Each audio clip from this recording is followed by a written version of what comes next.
All right, welcome everyone. How many of you believe that our modern Western lifestyles are not really helping our immune system so much? Yep, I would agree. Okay, possibly. Okay, definitely I can tell you that is the case, and you'll learn tonight, I think, really why. How many of you here think that, maybe now of all times is a good time to get a really strong immune system? Yes, absolutely. Okay. Well, welcome everyone. I'm Dr. Neil Thompson, and I'm a wellness expert, and that's Dr. Newman over there, my partner and business partner, that is, just to clarify. you got to be careful nowadays what you got to say. Now the fact that you're here today means that you are action takers, and I want to congratulate you, because success is always reserved for the action taker, always. And really what you're going to learn tonight, I think, are some really key things that's going to help you learn how we can, well, firstly, why we get sick. So you're going to learn some key facts as to why we get sick, and then most importantly of all, some really great tips on how you can get well and stay well. The key word being stay well. All right. Would you agree that prevention is better than cure? Yeah. Yes? Yes, absolutely. Okay. All right. Now, I've probably attended over 100 different conferences and seminars around the world over the last 15, 20 years since I've been in practice, studying the lifestyle strategies of some of the healthiest people on the planet. So I've been really, really blessed to have been able to travel a lot and see some great speakers. And I find I always get so much more out of the speaker when I understand a little bit more about their background. So is it all right if I just briefly tell you a little bit more about how I've ended up coming to speak to you tonight? Is that all right? Okay. So I grew up in Southern Africa. I went to university in Durban and completed my master's degree in technology and chiropractic. And for those of you who wonder why we get a title doctor, it's because we do a 6-year master's degree. And once I finished doing my master's degree there, I had a great opportunity to travel to Ireland and run and manage a practice in Ireland. I was fortunate enough to have an Irish passport, because my grandfather was Irish. That's where I get the red hair from. And so I thought, life's good. I landed my bum in the butter. I had a great practice to run in Ireland, and it was great. In fact, I was there for 2 years, and it became the fastest growing practice in the west of Ireland. And it was, look, for a new graduate, it was an amazing experience. But I was growing frustrating. So although it was becoming a really popular, busy practice, because we were helping a lot of people, we weren't getting lasting results with people. And that frustrated me. I wanted to see long-term change in people. I wanted to see people's lives and quality of their lives really change for the better in the long term. And so I wanted to go a different direction. I wanted to do a much more holistic approach to spinal correction and healthcare in general. And so I left the practice because the owner at the time wasn't really so keen to kind of go the way I was wanting to go. It was comfortable. The practice was working well, it was making lots of money, but there's so much more to life than actually just making money. And I actually wanted to see some real differences being made in people's lives long term. So I set up my own practice. I then embarked on doing a postgraduate course in the States on chiropractic biophysics, which is the most researched form of chiropractic there is in the world. So there's more peer-reviewed journal articles published on chiropractic biophysics than all other spine and posture correction techniques put together. So it's very much backed in really good, solid research. So for those of you a little bit concerned about how evidence-based is this, we have a saying here, in God we trust, all others bring data. So unless it's backed up with really good quality research, we don't do it here. And that's why we really have the confidence to know we can really make people's lives better, because there are so many good trials and studies and research articles that show and support it. At the same time, I also did a lot of postgraduate programs in wellness science, studying with really arguably one of the leaders in world wellness, in Dr. James Chestnut, who did the principles Eat Well, Move Well, Think Well. And also he studied a lot on epigenetics, the study of how your environment influences the expression of your genes. So this was really, really cool. And we were able to then incorporate all of these wellness practice and these wellness sort of ideas into our new practice in Ireland. Within 2 years, we were seeing over 200 people a week, and it was because we were getting really good results.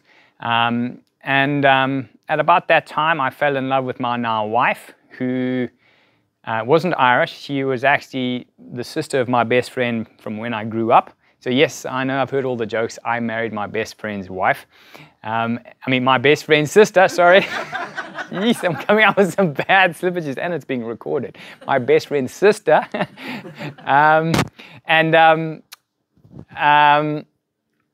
We had no family in Ireland, and so we wanted to be close to family when we raised our own kids.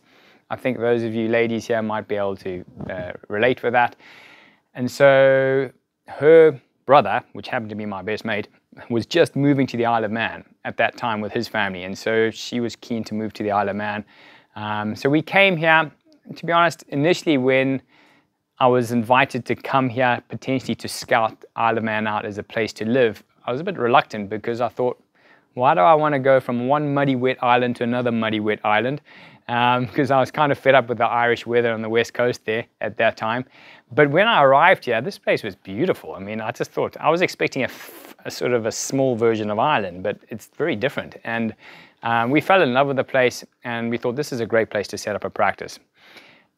So the Aligned for Life was born in 2009. That's when we set up the practice here.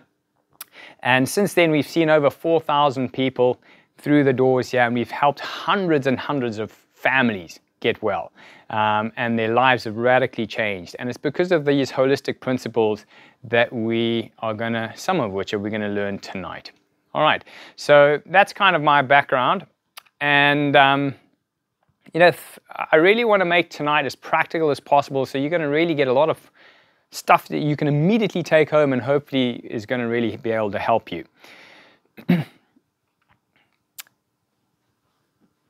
So when we're talking about the immune system, I think there's a few things that we need to be aware of.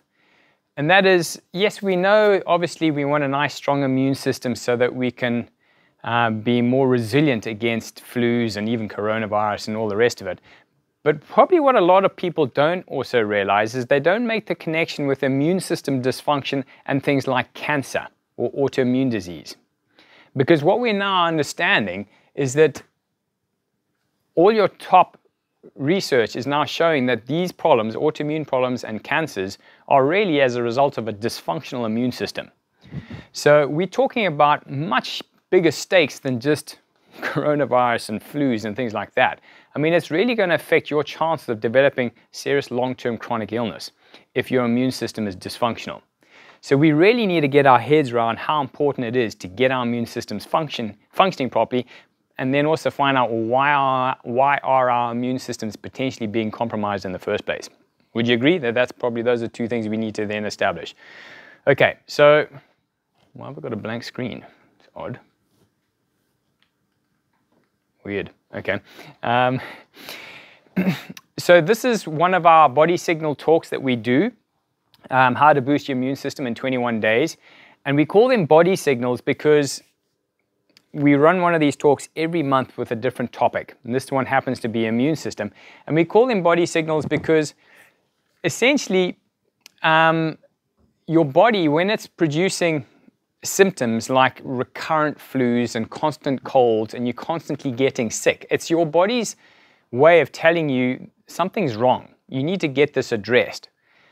Don't just cover me up or take a drug to suppress any symptoms I'm experiencing. You need to actually get to the root cause of why you might be struggling.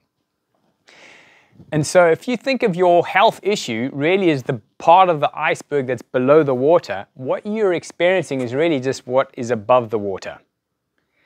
And when you take medications and the like to just try and suppress symptoms, it's just like you're chipping away at the iceberg above the water. It's not really going to make any real impact because the root cause is still there. Does that make sense? So when we're talking about a dysfunctional immune system, we need to find out exactly why our immune systems might not be working properly in the first place. Because I think there's a misconception out there that when we're talking about health, often people will think of health is really about how you look or feel. So if I look good and I feel good, I must be healthy. If I did a quick survey in Tesco right now, you probably would find that most people would agree that if I looked good and feel good, I probably am healthy. But the problem is it's more complex than that. How many people do you know who one day were perfectly healthy and the next day they dropped dead of a heart attack? Happens quite often, doesn't it? Or one day they just went in for a routine scan and they felt perfectly fine, they looked perfectly fine, and literally the next day they were diagnosed with stage 4 cancer, and within a year or two they're dead. So judging our health and how we look or feel, good idea or bad idea? Bad, right? So the question we need to ask is, why do we do that? Why do we judge our health simply on how we are feeling? And there's a couple of reasons for that, and one of the main reasons is because the whole health system that we're in is very much about symptoms. It's about treating symptoms. It's not necessarily about getting to the root cause of people's problems, which is why so many people are on medications, whether it be blood pressure lowering drugs, statins, whatever it is, thyroid replacement hormone, etc. So we need to really start to find out why are these problems developing in the first place. And yes, your body starts to produce symptoms, but it only starts to produce symptoms often when already the problem is already quite big. Okay, so that's when you now start to produce symptoms. So you could be having a problem that's brewing for a long time before it literally pops up to the surface. Does that make sense? Okay, and if we can try catch it earlier, it's easier to correct and quicker to correct. Right? And who wants to get rid of a problem earlier and quicker? Yes, we all do, right? Okay, so when we think about healthcare, we've also got to think about sickness is actually part of health. Why do I say that? Let's imagine you just went home tonight and you had an unfortunate meal where your chicken maybe was infected with E. coli. All right? Dr. Newman experienced this a while back.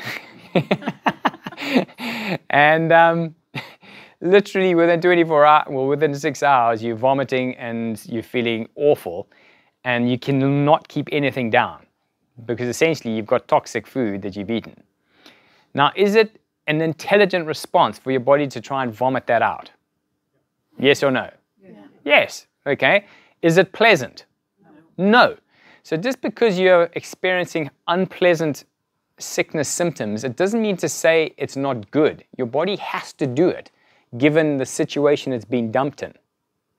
So what we've got to start to be very careful of is we've got to start to watch our environment very carefully, because if we put our bodies in compromised positions, it's going to have to express some unpleasant symptoms sometimes to be able to just survive. It's an intelligent adaptation. If you didn't vomit out that bad food, you could die. Does that make sense? All right. So sickness is part of health. We don't get sick, we do sick. So when you get a runny nose and you're coughing and sneezing and all the rest of it, this is your body's way of trying to deal with whatever bug or virus and things that you've picked up. But how your body responds to it and how efficiently it deals with it is really going to depend upon how well your immune system is functioning in the first place and how healthy you are at a base level. And so when we talk about we don't get sick, we do sick, it means that the only reason we're getting sick is because we're doing a lifestyle that is putting our bodies in an uncompromised, that's putting our bodies in a compromised position, i.e. we're living in an environment where we are toxic and deficient and stressed. And it's forcing that adaptation in our bodies to actually now, the only way we can deal with it is it's now developing symptoms. Does that make sense? So, in order for a person to actually experience sickness on a regular basis, it means that there's something going on in terms of how they eat, move, and think, and the state of their nervous system that is not working properly. And we've got to try and identify each of those key problem areas if we're really going to make a difference long term to that person's health. Unless we have a true genetic problem, and let's just clarify this, less than 5% of the population truly have a genetic problem. So for the rest of us 95%, this principle applies. If we simply give our bodies what they need and we remove what our bodies don't need, our bodies know how to be healthy. That is our natural default. That is our factory setting. Health. Health is normal. That's our normal default if we give our bodies what it needs. As soon as we start to expose our bodies to toxic, deficient, stressful environments, it's going to adapt as best it can, but the end result is going to be you're going to develop symptoms and you're going to start to develop all these kind of problems. Makes sense so far? Please stop me if it doesn't, all right? Because it's important you get these basic principles. So for example, if your diet is toxic and deficient, can you now see why you might start to become diabetic? Yep, absolutely. Okay, do you think you can also understand why you might start to put on weight? All right, so your body is having to adapt to the environment that it's been put in, but it's simply because of the lifestyle we've exposed our bodies to. And let me explain why. Because it's really based upon what we call epigenetics. Remember back in 2002, we mapped out the human genome. There was this huge hype because we were expecting to find the cure for all these supposedly genetic problems, whether it be diabetes, cancer, heart disease, obesity, etc. But after we mapped out the human genome in 2002, we had to completely rethink our theory on all the origins of these diseases. There weren't enough genes in our body to account for all these disease problems. We were expecting to find about 150,000 genes, but we only ended up finding about 25,000.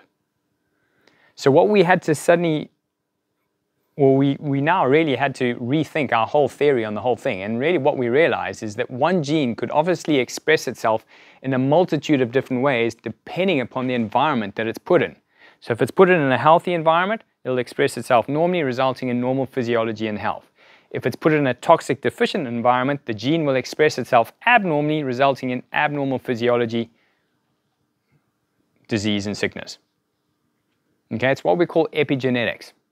And it's really the big buzzword in gene science now, and it's why we've got so many studies done on identical twins. Because if you've got twins, so there's two of them, obviously. Let's say they're 40 years old. One of them is perfectly healthy. The other one is riddled with cancer and heart disease, or whatever it is. How can we blame genes on the reason why this one has got cancer and heart disease? We can't, right? Because genetically they are identical. That's what identical twins are. They've got exactly the same DNA. And so that's why there are so many studies now being done on twins, because we are now trying to rule out the genetic component as a variable, and we're now just trying to see the impact of a different lifestyle that can make on that person's body. And what we're now beginning to realize is that lifestyle accounts for way more in our health than we ever realized. That's why we've got so much chronic disease now in our modern society, because would you agree that our society as a whole is pretty much toxic and deficient in terms of how we eat, move, and think? Yes? Okay, well, let me break it down a bit further. How many of you would agree that our diet today is probably worse than it was when we were growing up? Okay, absolutely. Processed foods, microwave meals, fast foods, much more available now, right? Okay, because it's all about convenience. It's all about time. Whereas in the olden days, you got home at 4, 5 o'clock in the evening and you had plenty of time to make a meal from scratch. Now we don't have time for that. How many of you would agree that kids today probably exercise way less than what we did when we were growing up? Definitely, okay? How many of you would agree that it's, from a stress point of view, life's generally more stressful now and more fast-paced than it was 30 years ago? Can you now see why we have more chronic illness than ever before, including more deficient immune systems than ever before? Because your immune system is the same. If you're exposing your body to a toxic, deficient, stressed lifestyle, it's going to be dysfunctional, okay? And this, I think, if anything, COVID's given us the biggest wake-up call ever. It's made us realize just how unhealthy the Western lifestyle really is. Because which are the two countries that are possibly worst affected? the UK, and the US. Okay? We're the most sedentary, the most toxic, and the most efficient. Otherwise, we're including places like Sao Paulo and Brazil. And what do you think, what kind of conditions are they living in? You wouldn't call them sufficient and pure, would you? You'd call them toxic and deficient, okay? It's absolute squalor, okay? Poor diets, huge crime, mega stress, okay? All living on top of each other. All right, so whereas you look at the Far East, it's actually not even a major issue. Taiwan, I think they've had like 7 people die from COVID. So Japan, more people have actually died from suicide, just I think even in the last month, than in the entire year from COVID. I don't know if you realize that suicide rates are going off the scale at the moment in Japan because of everything that's going on. So the bottom line is that, you know, our lifestyles matter hugely, including our immune systems. Okay. All right, so we don't get sick, we do sick. And we're going to teach you guys how to do healthy, not do sick. So if you think of your health as like your bonfire, the fuel is really how you're eating. The air, because you need air, right? You need oxygen for a bonfire to kick off, is how you move, and the spark is how you think. And you need all three to really get big breakthroughs. You see, so many people are just trying to change their diet, or just trying to change their exercise patterns, or just trying to change their self-talk. And you need to be making some changes in all of these areas if you really want to see those big breakthroughs. All right, otherwise it's literally like trying to start a fire with one of those pieces missing, or even worse, 2 of them missing. It's not going to work. Okay, so how you eat, move, and think compounded over time is ultimately what's going to determine your health. So it's not what you're just doing on the odd weekend where you have a bit of a splash out and, you know, you have a pizza and you have a few drinks out. It's not what you do occasionally that matters. It's what you're doing most of the time, day in, day out, compounded over time in terms of how you eat, move, and think. And so we're going to address these 3 key areas in particular, and what you can do to improve in each of them so you can start to get some traction and breakthrough. So, some things you need to stop doing, slow down doing, and start doing. So how you eat.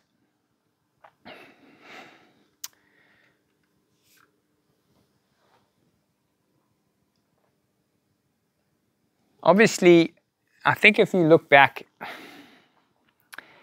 if you just look at the Western diet at the moment now, the food pyramid, right? What are you told you should be eating the most of?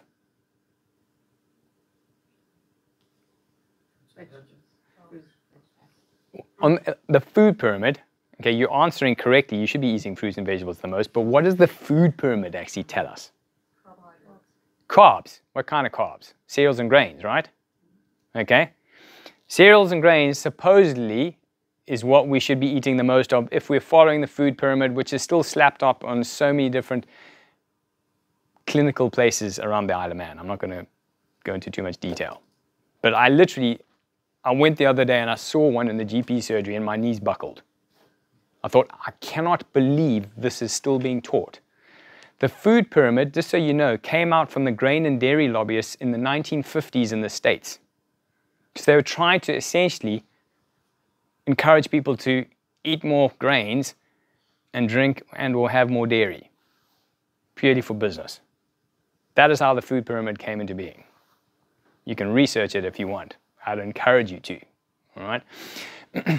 So we're told to eat the most grains, then fruits and vegetables, then meat, eggs, and then pudding, right? Okay, at the top, all right? Now, if you were a hunter-gatherer, how many hunter-gatherers do you know of eat pasta or bread? Now remember, genetically you're a hunter-gatherer, right? For thousands and thousands of years we've been hunter-gatherers. We've only kind of been in the agricultural revolution maybe for maybe 1,000 at most, possibly 500, and only the industrial revolution for the last 100.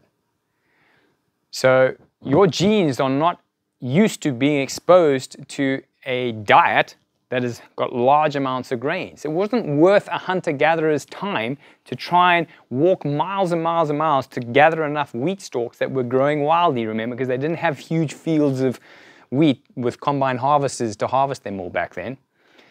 And then gather that wheat, grind up the grain into enough flour to make a loaf of bread. He would have probably consumed more energy doing all of that than he would have got from actually the wafer biscuit that he probably was able to make out of it. So it wasn't worth his while. But unfortunately, we're exposing our genes to huge amounts of grains. Bread, pasta, potatoes, white potatoes, not sweet potatoes, which are actually much better for you, but raw potatoes as well. I mean, they didn't have the luxury of being able to find so many potatoes then. And so most of our diet, if you think about it, when you look at the plate, a lot of it is carbs, traditionally, right? Okay. Where in actual fact, you should be getting most of your carbohydrates from fruits and vegetables. You see, when you're getting your carbohydrates from carbs, from grains, should I say, grains are very high in macronutrients, i.e. things like sugar, because that's really all that grains get broken down to, is just sugar. If you eat some bread, it just gets broken down into starch, which very quickly gets broken down into sugar. So it's really just sugar. And there's virtually no micronutrients, virtually no zinc, selenium, iron, boron, etc. In fact, they have to even fortify some of these things because they're so depleted. And people would be walking around with scurvy if they didn't. But we should be getting most of our carbohydrates really from fruits and vegetables, which have large amounts of things like zinc, selenium, iron, boron, and all the potassium, magnesium, etc. That's what your body needs. That's what your cells need. That's what your genes need to express themselves normally. You see, when we expose our genes to a deficiency in all these kind of trace elements, vitamins and minerals, your genes can't express themselves normally.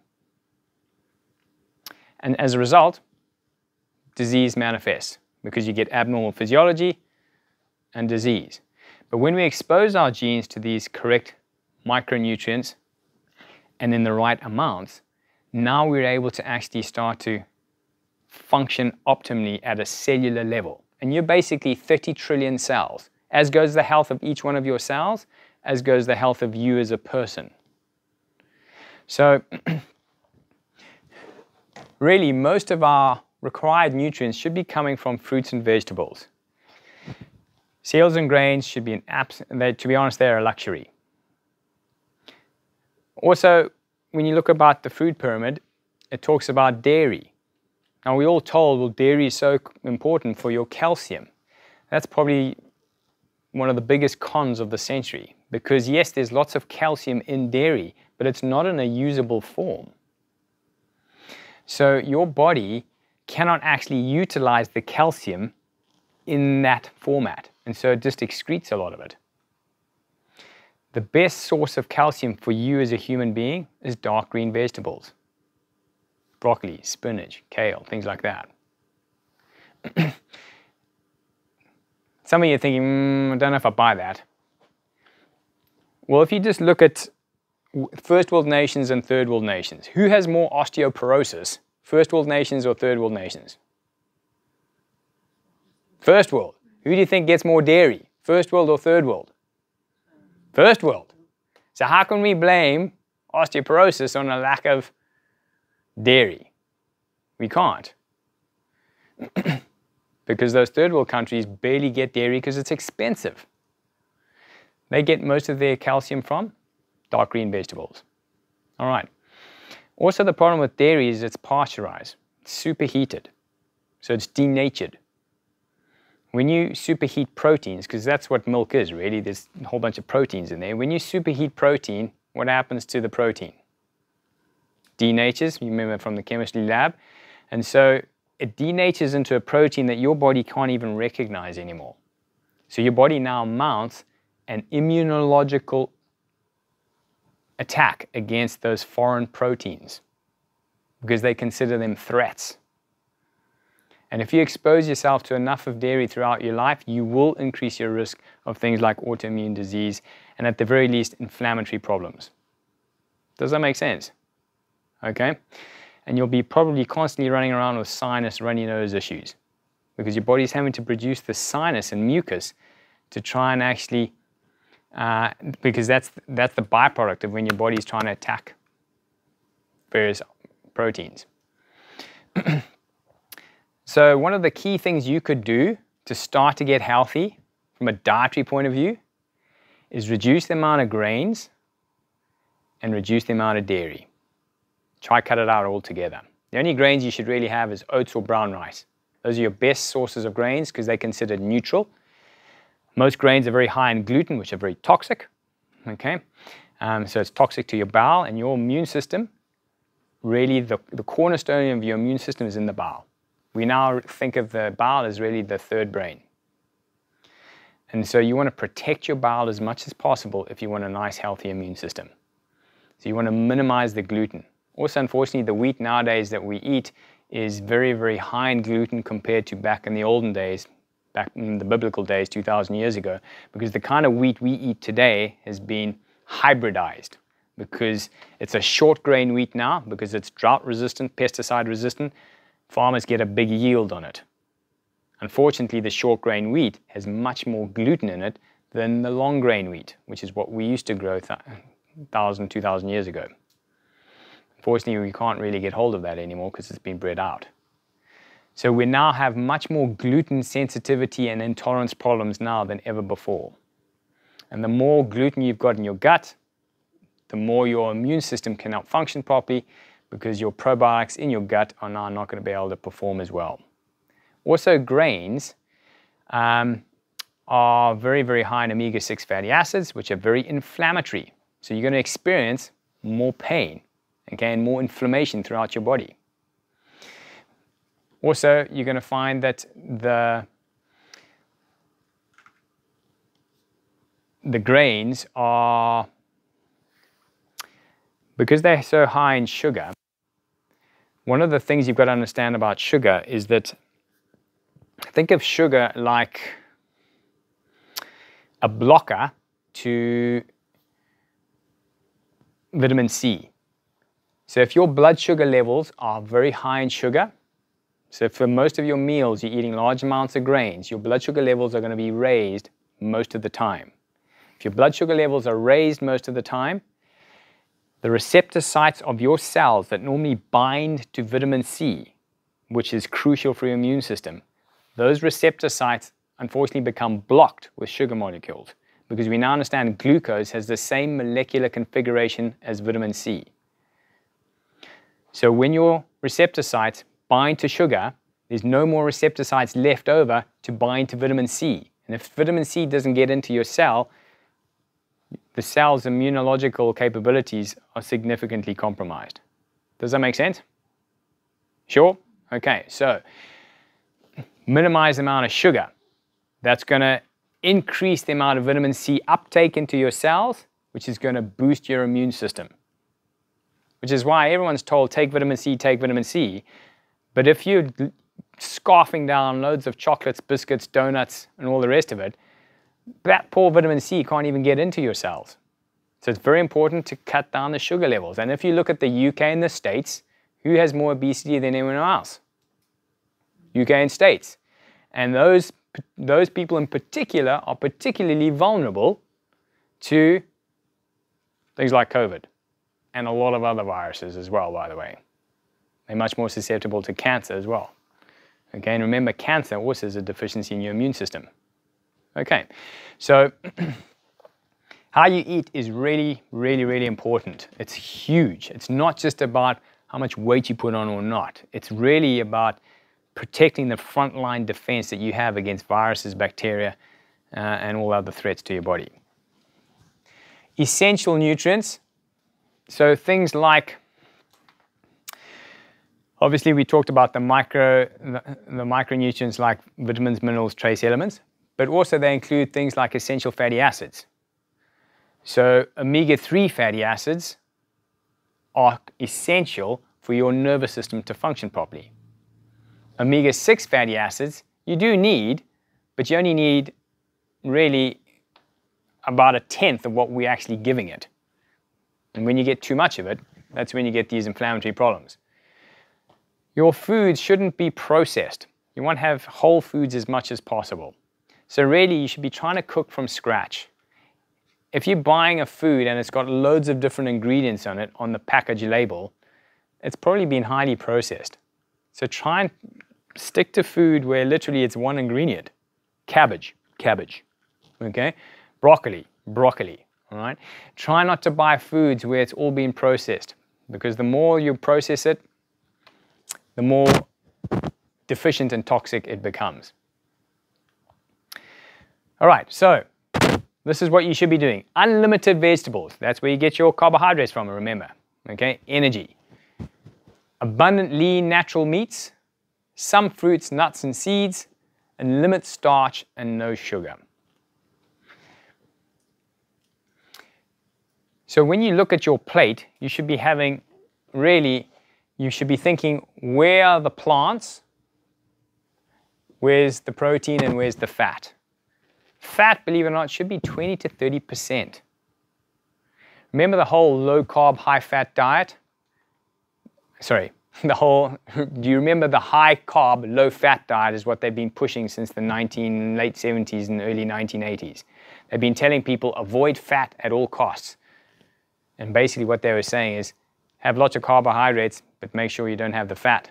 You'll be fine. It's probably the worst diet we could ever have told people. Your body needs good fats. It does not need loads of carbohydrates. And that's probably the main reason why we have obesity today. If you look at, I don't know how many of you have ever seen some of those, the equivalent of Glastonbury festivals pre-1975 or even pre-1978. If you look at some of those festivals and you see some video footage, you will not see anybody overweight. You just won't. Like it's rare. I remember watching this with my wife the other night and we were looking for it and we couldn't find anyone, because late 70s, early 80s, that's when the whole low-fat, high-carb diet came in. And that's where obviously also fast food chains really started to take off as well. And this is where our health as a whole has deteriorated rapidly from since then. So some of the fats that you should be having, we're talking about things like avocados, nuts, raw nuts, not cooked nuts, okay? Because as soon as you cook it, the oils change and they denature. The fat of grass-fed meat is actually good, as long as it's grass-fed meat, okay? If it's grain-fed meat, don't touch it, right? So your meats must be grass-fed. Obviously, most of your carbohydrates are coming from your plants, and then your protein can be coming in the form of fish, meat, etc. So some do's: non-starchy vegetables, some fruit, meat, poultry, fish, free-range eggs. Try to go as organic free-range as you can. It's going to limit your exposure to antibiotics. They will also crash your immune system. Antibiotics kill bacteria. Your hub of your immune system is in your gut, which is a whole bunch of good bacteria. And if you don't have enough good bacteria there, and you've got a lot of antibiotics in your diet, the little good bacteria you have are just going to get destroyed by those antibiotics. So you want to make sure you limit antibiotics and supplement with a probiotic, which is adding in good bacteria. Natural fats, some nuts and seeds, drink water, lots of water, not sugar, not water, a lot of our drinks now, soda, pop, things like that, they're just high, so high in sugar. And don't be tempted for the aspartame diet, whatever it is. That's almost as bad, if not worse, because your body doesn't even know what to do with aspartame. It's a chemical, it's a toxin. All right?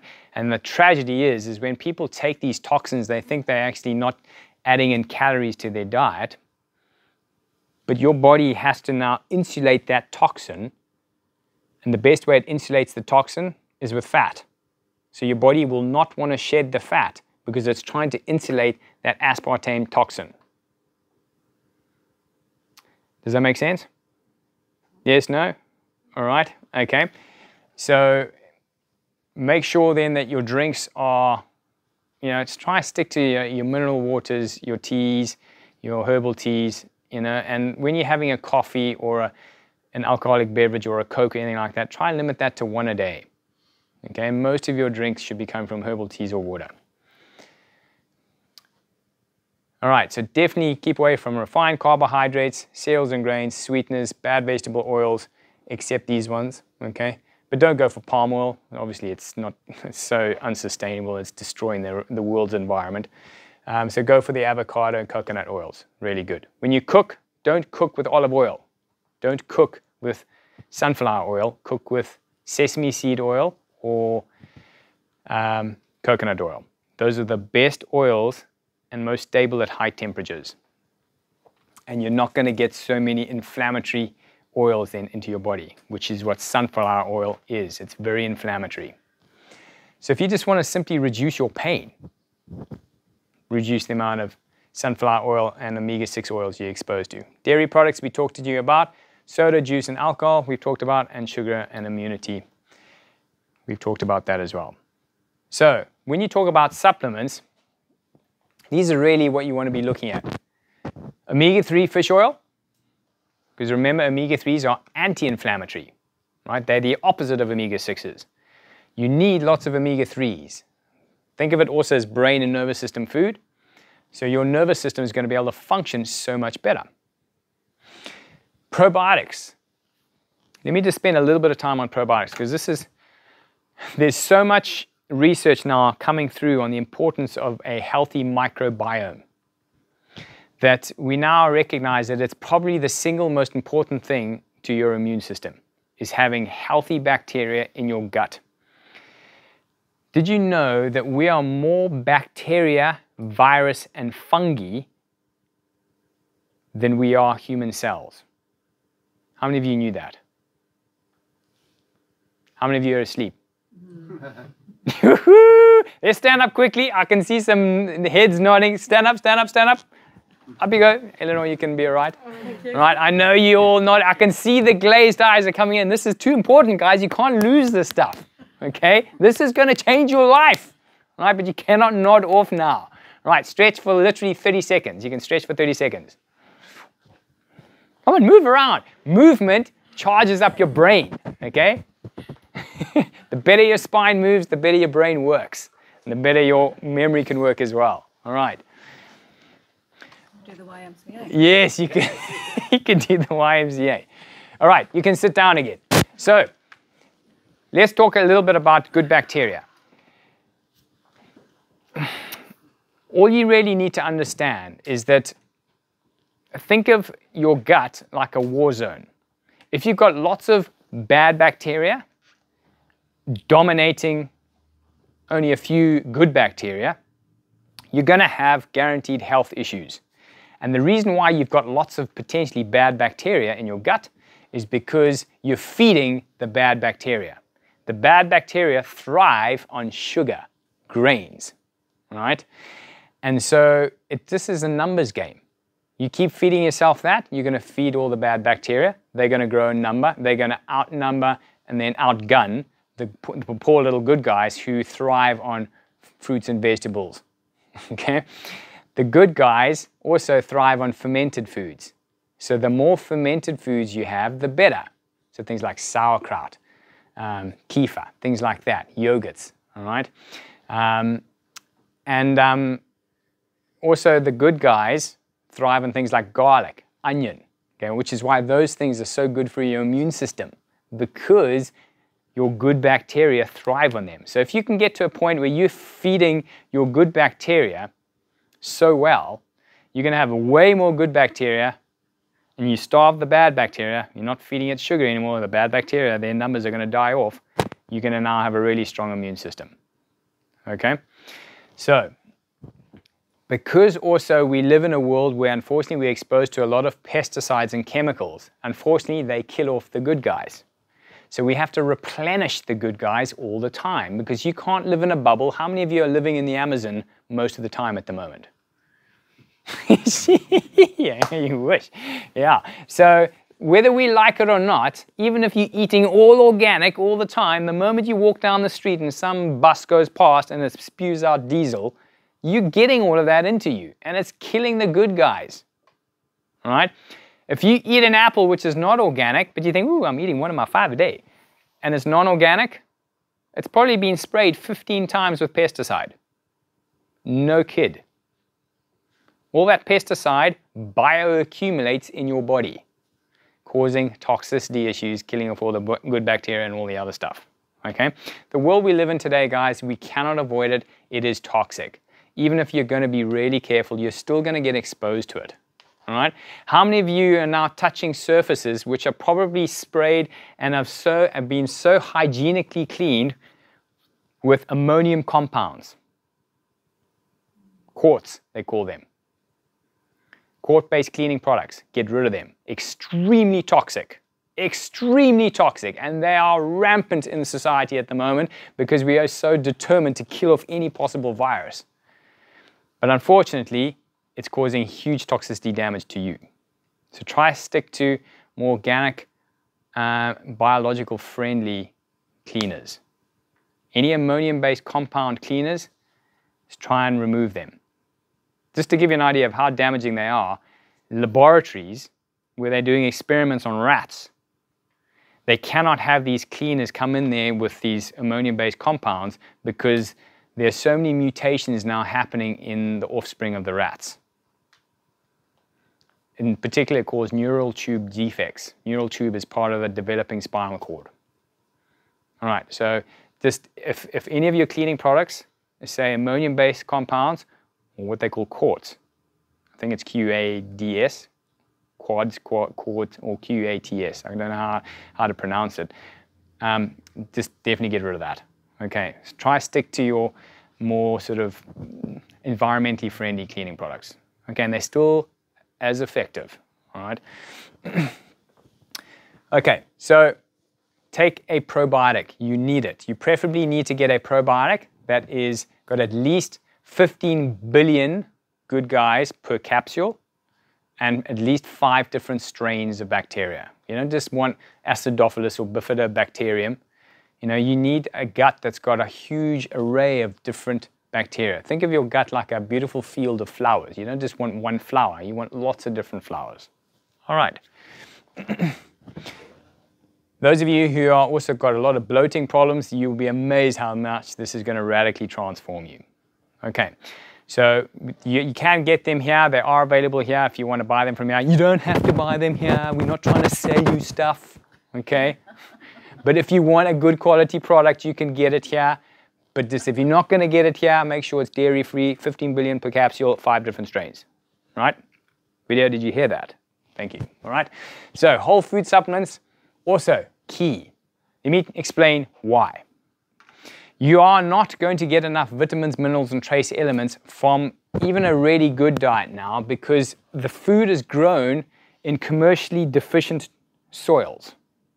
Sorry, not commercially. The food is grown on commercial farms that are nutrient deficient soils.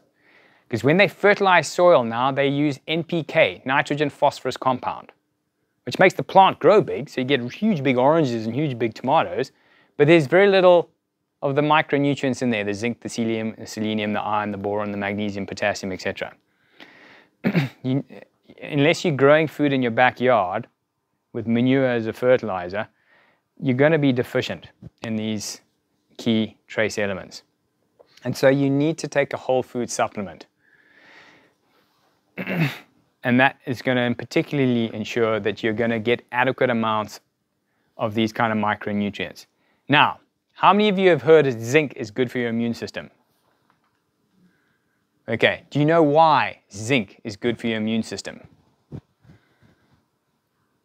And you get nowhere near enough zinc if you're just eating bread, pasta, biscuits, donuts, all that kind of stuff. You're only going to be getting adequate quality amounts of zinc if you're eating lots of fruits and vegetables. But even then, because the soils are deficient, you're still going to be deficient.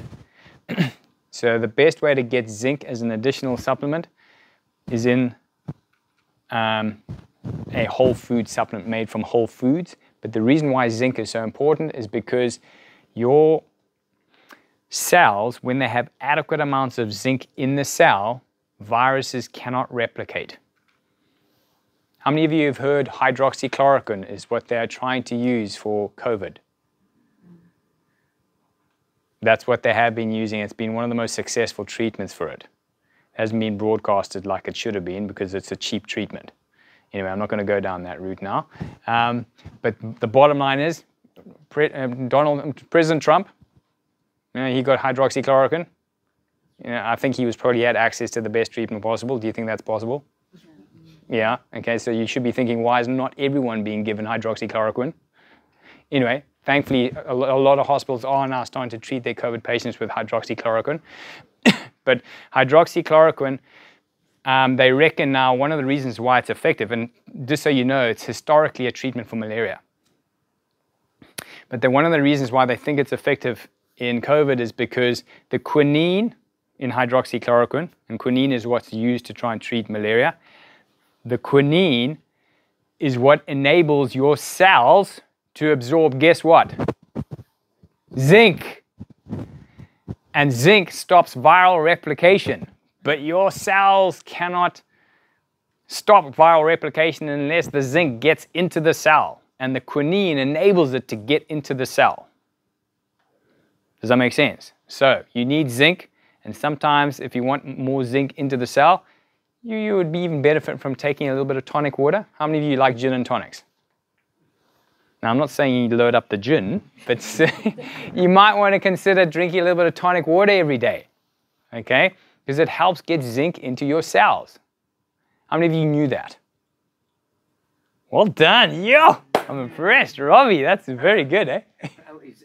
Quinine is very good for cramps too, isn't it? They used it in hospitals, I think. To be honest, I don't know. People were cramping in the middle of the night. So I don't know. I mean, I know. Seriously. Yeah, I mean, I do know that. It seemed to work. Yeah, I wouldn't put it past it, but I can't say for sure. No. I know often Well, it's magnesium. Yeah, magnesium normally, deficiency in magnesium is normally as a result going to cause cramps. I've heard good reports about it. Yeah, but anyway, so if you're going to take a tonic water, don't take one that's loaded with sugar, because guess what sugar does? It stops vitamin C getting into your cells. So you really want a tonic water like the fever tree, the Indian fever tree. It's a light blue one, and it's not an aspartame one, but it's just a low sugar one. All right, that's probably one of your best ones to go for. Okay, all right, so they need to do this more research on it, okay? They need to research it, okay? But evidence is suggesting that possibly quinine can help get zinc into your cells and help boost your immune system. Okay, so you need the whole food supplement because most of you are going to be deficient in zinc as well. Vitamin C, vitamin D. Now, vitamin D3. This is huge, huge, huge. Huge! Let me tell you how huge it is. If you take adequate amounts of vitamin D3, the trials that they've done so far in the last 6 months since COVID, all right, we are thinking it's close to helping protect you against serious complications of COVID by 93%. Let me repeat that. 93%. Go read the research, all right? Why is this not being broadcasted to the whole world? Can you patent vitamin D3? No, because it's a naturally occurring substance. What are your chances of you getting serious side effects from taking vitamin D3 as a supplement? So minuscule. In fact, you'd have to be overdosing of vitamin D3 like you can't believe. And you should be taking between 4,000 to 6,000 international units per day. And that will potentially protect you for up to 93% against serious complications of COVID. Doesn't mean to say you're not going to get it, but it means that you're not going to end up being one of those people on the ventilators and respirators. How do we know that? They did a study in Spain. You can go to the research of it. I've quoted it in one of my Facebook pages before. 76 people they did a study on, all right, a randomized controlled trial. 50 of them, they gave people vitamin D3 and the standard hydroxychloroquine treatment that they were doing in that Spanish hospital. Good for them. They were doing a great job. The other 26, they just gave them the hydroxychloroquine and the standard hospital treatment, no vitamin D3. So they were still getting hydroxychloroquine, so that was still a bonus. Out of those 50, More than half still ended up going into ICU, and 2 ended up dying. Out of the 26, who were getting just the hydroxychloroquine, more than half ended up in the ICU, and 2 ended up dying. Those who were on the vitamin D3 and the hydroxychloroquine, so the 50 of them, I think only 2 ended up going into ICU, and none of them died.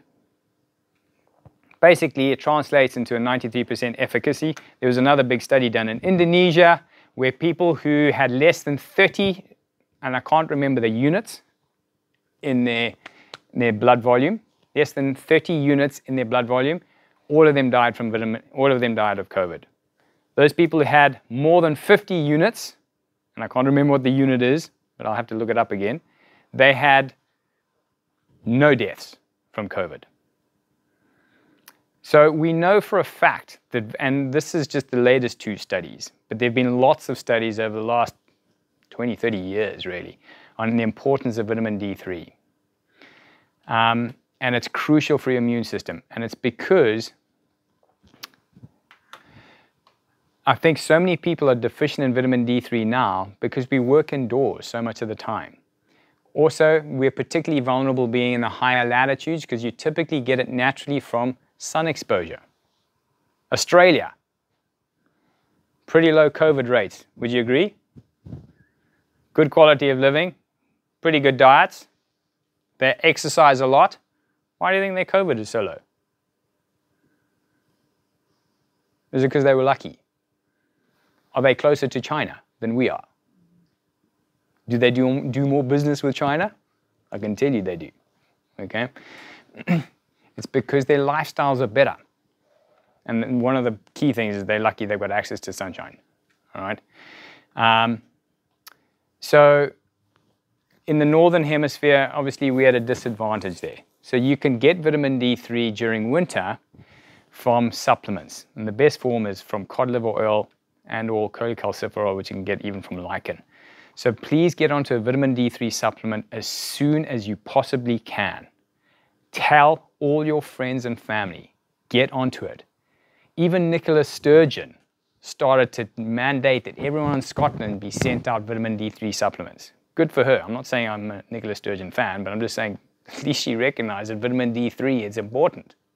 She's been one of the few politicians who's actually suggested it. And yet the research has been saying this for ages. And the question you guys need to start thinking about is, why is this not being talked about?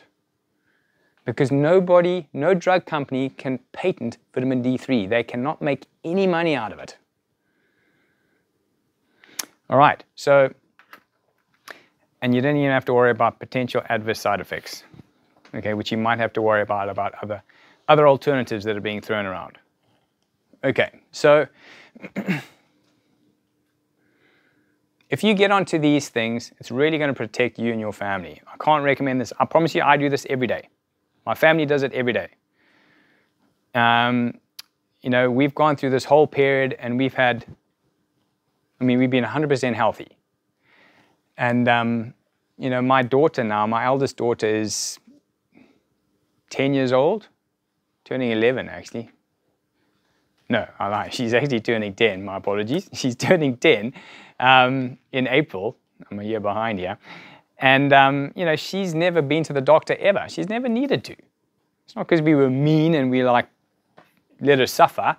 She's never needed to because we've ensured that her environment is sufficient and pure and not toxic and deficient. And we've kept her nervous system healthily balanced, which I'm going to show you how we can do that in a few minutes. All right. Some sleep. Sleep 7 to 8 hours a day. Eat fast. Nap every day. Try and make sure you're not, when they talk about eat fast, meaning don't look at a computer an hour before going to bed. Blue light or white light that comes from a screen inhibits melatonin production, which means you're not going to fall into a deep sleep. Melatonin is essential for you to fall into a deep sleep. So if you want to start sleeping better, keep away from blue light or screens at least an hour before bed. If you have to, just use some orange glasses, blue blocker glasses that blocks out the blue light. Okay, you can get them from Amazon for 15 quid. Would you agree that most of your healing happens when you sleep? But you need to be sleeping well. Okay? That's going to help you to start sleeping well. Nap every day. Nap every day meaning go for a 20 or 30 minute power nap. I do. Promise I do. You know, we have a long day here. Dr. Newman, I go for a power nap. Okay? 20 or 30 minutes, it recharges the system. Okay? Your ancestors did it. There's no reason why you can't do it as well. But I appreciate for some of you that's hard in your working day, it's hard to find a place to do that. Okay? But that's why it's even more important you protect that wake up cycle, go to bed cycle overnight. Don't go to bed late. Okay, and try and keep to the same waking time as much as possible. Keep your circadian rhythm as normal as possible. Okay, some additional supplements that you can talk about, that you can do. You can do some of these as well. I'm not going to go into too much detail of this, but certainly Immunovite, we also stock that here. It contains beta-glucans that activates macrophages, which are your natural killer cells, which is your first frontline defense against any threat. People who are not getting COVID or getting such mild symptoms of COVID, it's because their frontline defense, called the cell-mediated immune response, is strong. People who are suffering with COVID, it's because their cell-mediated response is weak. And they're having to rely on their humoral response much later on, and even then, I'm not going to go into it because it gets too detailed, but it causes problems. And a lot of the reason why people are struggling is actually not because of the virus so much, but it's the body's response to the virus has been overreactive. So they get these cytokine storms. Okay? This is all going to help strengthen your cell-mediated, your frontline response. Can I ask, are you going to send the vitamins and those that you've just shown by email to us? Because I can't remember all those as soon as I get out of here. Good point. Okay, what we will do then is we'll try to come up with something. Okay, we'll come up with something. You've got all your details in. Take my phone out and take the screenshot. Yeah, no, sure. Okay, we'll make sure we do that. All right, we will do that. Those are the key ones there. Right, to have a quick look, but we will let you know those. Okay. All right, so exercise, absolutely key. Exercise is an essential requirement. It's not a bonus therapy. It's like oxygen. If you don't breathe, you die. If you don't exercise, your body is slowly dying. It's crucial for your immune system as well. It also is going to help inhibit stress to your brain. So you're going to actually find that it's going to help you sleep better. It's going to help you improve your ability to cope with stressful situations. It's an absolute essential. Exercising also also causes the release of endorphins, which hugely boost your immune system as well, which is why people who exercise regularly, again, are less likely to get sick. And once again, the UK and the States, who do you think are the most sedentary populations in the world? Yeah, okay, that's why we're particularly vulnerable, all right? South Africa also is as well, too. There's large sections of South Africa where there's overweight and sedentary, and they've got problems there too. Also, when you exercise, your lymphatic system, which is a bit like a filter system of your body, kicks in and engages properly. And your lymphatic system is a crucial part of your immune system. So think of it like a massive big filter system going on in your body. And that filter system can only be activated when you're exercising. So when you're not exercising, your filter system is not working. So you're going to be more susceptible to then getting sick. But know also when to rest. Listen to your body. All right? Don't kill yourself with exercise. You've got to be very careful of not trying to do too much. So you should not be doing more than 2 or 3 very hard sessions of HIIT type exercise per week. I know the HIIT thing is all the big rave now, high intensity exercise or high intensity training, HIIT. You shouldn't be doing more than 2 or 3 of those a week because otherwise it overloads your body. All right? But you should be doing some form of exercise every single day, half an hour of brisk walking every day or something as close to that as you can, whether it be swimming, cycling, whatever it is. All right? How you think, your thought life. So obviously every time you think stressful thoughts, you're producing stressful hormones. And when your body produces stressful hormones, basically your body is being pushed into what we call the fight or flight state. And when your body is in fight or flight, it's not interested in healing and repair. So if you're in a stressful job or a stressful family situation 24/7 all the time, you need to change it or somehow get out of that environment, because it's going to absolutely crash your immune system. So this is why, for example, obviously people living in shanty towns and in poverty-stricken areas, this is a problem where crime is a huge issue. They're constantly stressed all the time. Okay, so their immune systems are going to be affected. But it applies to our rat race Western world too. Okay, when you're in a job that is very demanding and or family life that's really demanding, you need to make sure you bring in your bring in some relaxing time. Okay, so some basic premises that you also need to understand. Healthy is normal if you eat well, move well, and think well. We've talked about that. Your body is smart. So when you don't give it a good, healthy environment, it's going to let you know. All right? I.e., if I live in a stressful environment, I'm going to probably start getting headaches. Okay? Or if I'm eating rubbish food, I'm going to start actually having gut issues. Okay? The nervous system is the master system. Your nervous system controls everything in your body.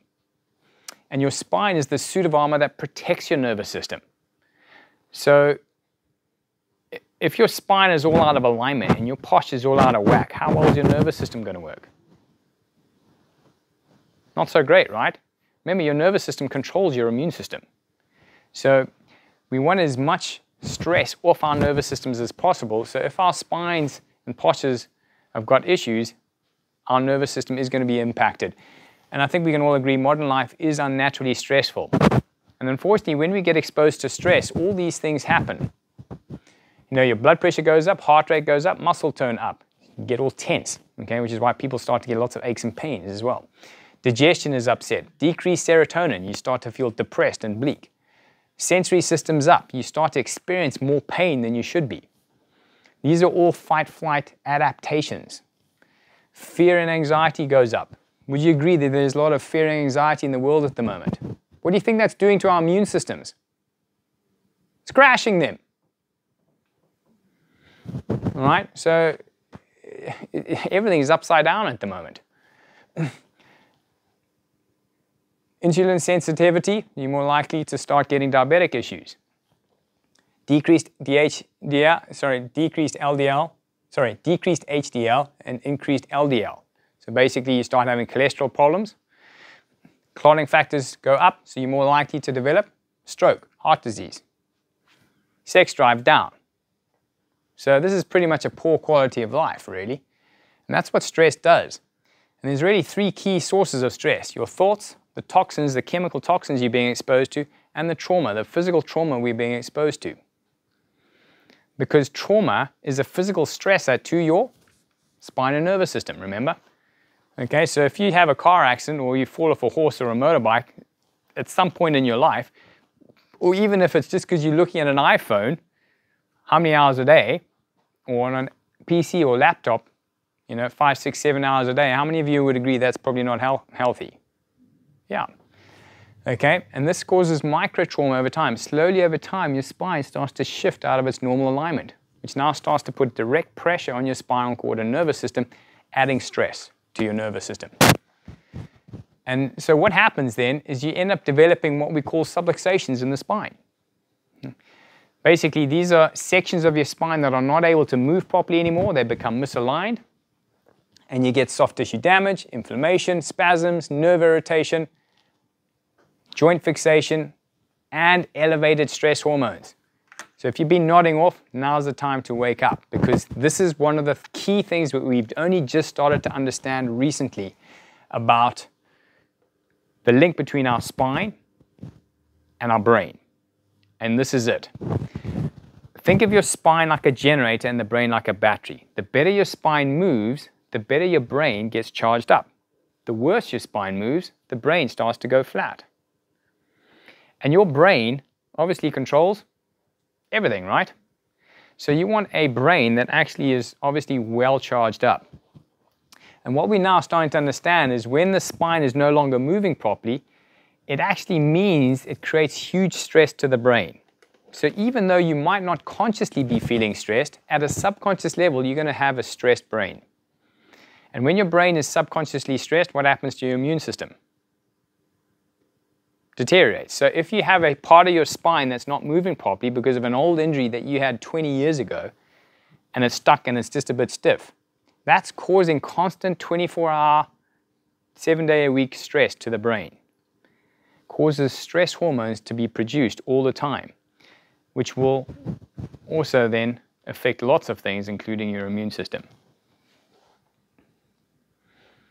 So your brain is constantly sending messages down through your spinal cord, out through all these nerves, to every cell, tissue, and organ in your body. Your body, in turn, is sending messages back via those nerves, back up the spinal cord, back up to the brain. So there needs to be this constant communication between the two. But if you start to develop subluxations in any areas of your spine, that might now start to irritate the nerves that start to affect the organs. Would you agree that if I cut this nerve here to the heart here, how well is the heart going to work? Not great, right? Okay, is that fact or theory? Fact. If I create enough stress on this part of the spine here where the nerve exits to that heart, can you see how maybe that heart's not going to work as well as it could do? Yeah. So you may now start to develop things like blood pressure problems, circulation issues. All right? If it's affecting the nerve that goes to the lungs, you might start to develop things like asthma, difficulty breathing, or shortness of breath. Okay? Down here, if the subluxations here might start to affect the nerves that go and supply the bowel. All right? It might not cause any pain. This is the problem. You might not have any back pain, but these things could be happening. So these subluxations could be lying there, literally like sort of silent cavities of your spine. Think of it as the cavity, the dental equivalent of a cavity in your spine. But unfortunately, it's causing a lot of stress to your nervous system, affecting potential organs. But also what we now understand is that when you have lots of subluxations in the spine, it means that the spine cannot move properly, which means this part of your brain goes flat. And this part of your brain is crucial to controlling 5 key things in your body. Number 1, it controls the autonomic nervous system, which is pretty much all your organs. Number 2, it controls your immune system. So the worse your spine moves, your immune system literally starts to suffer because this part of the brain which regulates your immune system isn't able to work as well.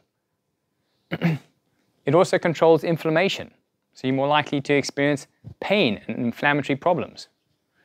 It also controls hormones, hormone regulation. So often women will struggle with a lot of menopausal type issues or menstrual issues.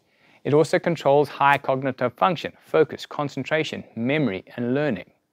So it's going to even start to affect your cognitive abilities, not just short term, but long term even, increasing your risk of things like dementia and Alzheimer's. What I've just shared with you here, i.e. the better your spine moves, the better your brain works, the worse your spine moves because of subluxations, the worse this part of the brain functions. That's only been understood in the last 5 years.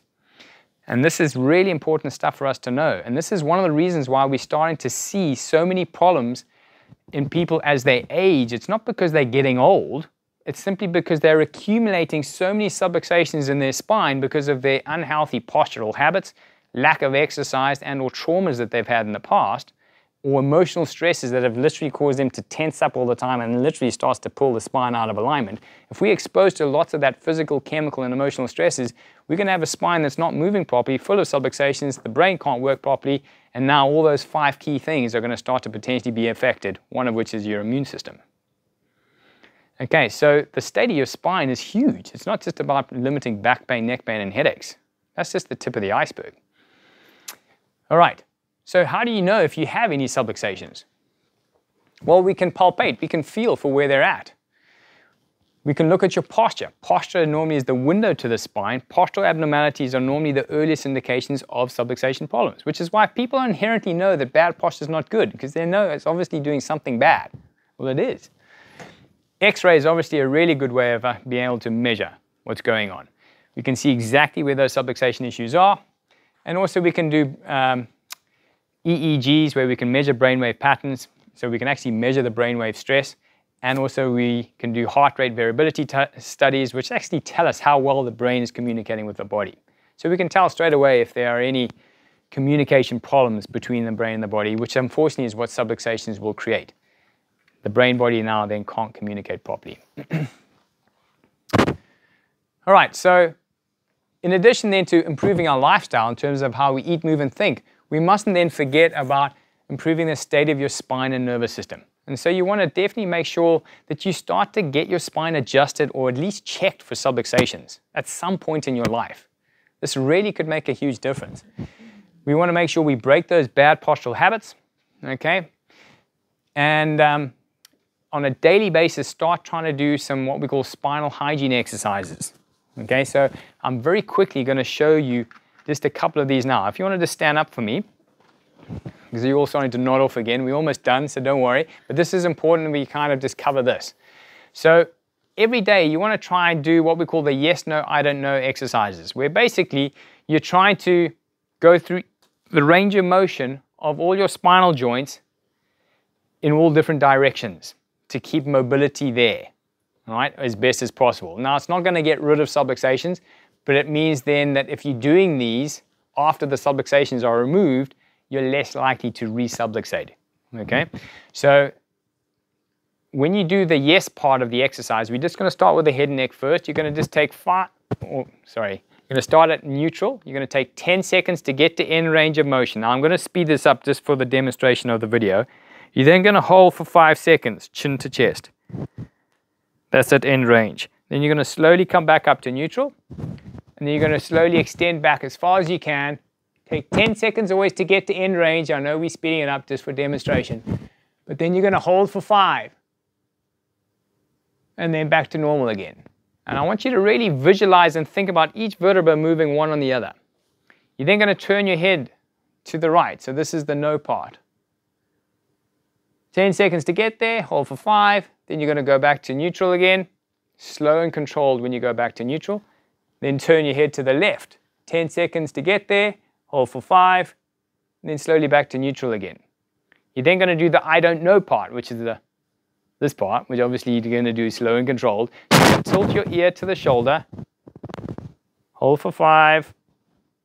And you're going to go back to neutral again. Remember, you're taking 10 seconds normally to get there. You want it slow and controlled, because if you do it quick, that's when you could injure yourself. And then you're going to hold for 5. And then you're going to go back to neutral again. And you're going to do the same with your thorax and lumbar spine. So you're going to take 10 seconds to get to end range as you bend forwards. You don't have to have your knees straight. You're not doing a hamstring stretch here. You're just trying to stretch the spine. Hold for 5. And then you're going to slowly come up again.